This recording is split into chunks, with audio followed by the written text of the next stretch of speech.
নমস্কার, আমি স্বপ্না, ত্রিপুরার মেয়ে স্বপ্নার কিচেনে সকলকে স্বাগত। ত্রিপুরা ভার্সেস কলকাতা রান্না দেখতে হলে এই ত্রিপুরার মেয়ে স্বপ্নার পাশে সদা সর্বদা জুড়ে থেকো বন্ধুরা। ত্রিপুরার এই প্রবাসী মেয়ের রান্নাবান্না তোমাদের কেমন লাগে জানি না, তবে যদি বা একটু ভালো লেগে থাকে, অবশ্যই তোমাদের কিছু উপকার করে থাকতে পারি, তাহলে অবশ্যই আমার পাশে থেকো বন্ধুরা।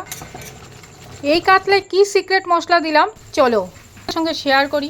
আজ কাতলা মাছটা কি করে রান্না করলাম। এছাড়াও অনেক কিছুই মেনুতে ছিল, তোমরা থালিটা দেখতে পেলে। ওই থালির অনেক কিছুই বেশ ডাল করেছিলাম, তার সঙ্গে চাটনি, পাঁপড়, অনেক কিছুই ছিল, তবে সব কিছু তো দেখানো সম্ভব হবে না। আজ মাছটাই তোমাদের সঙ্গে শেয়ার করব। যেগুলি রান্না হয়েছে তার মধ্যে দিয়ে মাছটাই আজকের আমার কাছে স্পেশাল, তাই এটা একটু বিয়েবাড়ি স্টাইলে করেছিলাম। প্রথমেই মাছগুলিকে ভালোভাবে ধুয়ে নিয়েছিলাম, তার সঙ্গে এবার হলুদ নুন মাখিয়ে মাছগুলিকে এক এক করে দিয়ে দিচ্ছি।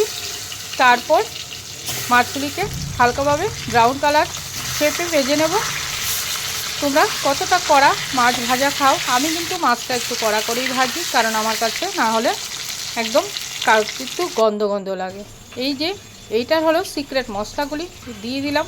পোস্ত আর তিল বাটা দিয়ে দেবো, সঙ্গে আছে কাঁচা লঙ্কা, রেখেছি টক দই, এই দিয়ে ভালোভাবে পেস্ট করে দেবো।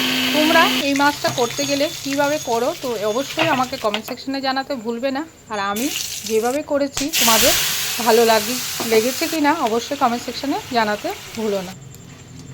গরম মশলা ফোড়ন দিয়ে তারপর মশলা পেস্টটা দিয়ে দিলাম, দিয়ে ভালোভাবে কষিয়ে নিয়েছি, নিয়ে একটু জলও দিয়ে দিলাম, দিয়ে ফুটিয়ে মাছগুলিকে ছেড়ে দিলাম।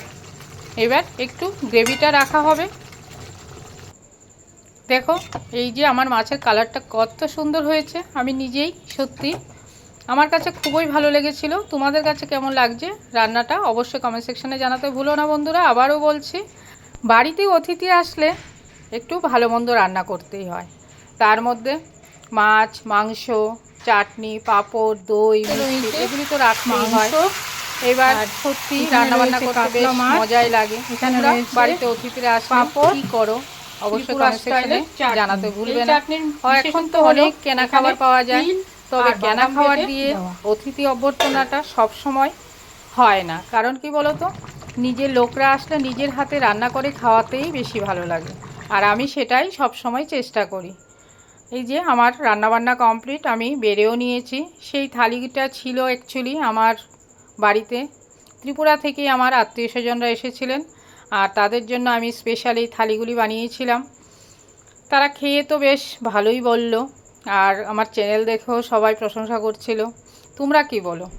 শোনো, নিজেদের আত্মীয়রা তো প্রশংসা করেই থাকে, কিন্তু তোমাদের প্রশংসা পেলে আমি সত্যি ধন্য হয়ে যাই, কারণ তোমরা আমার পাশে সব সময় সদা সর্বদা আছো, থাকবে, আত্মীয়রা তো থাকবেই। ধন্যবাদ।